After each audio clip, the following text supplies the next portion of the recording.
Hey there, Affinity fans! Today I have a little freebie to share with you.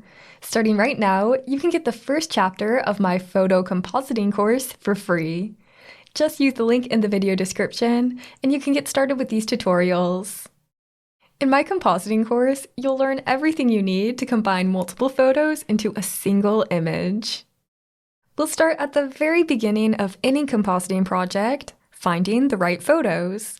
Not every photo goes together, so I'll teach you a simple 3-step method so that you can know exactly what photos to use. After that, we'll learn powerful techniques for matching color and light so that you can seamlessly blend your photos together.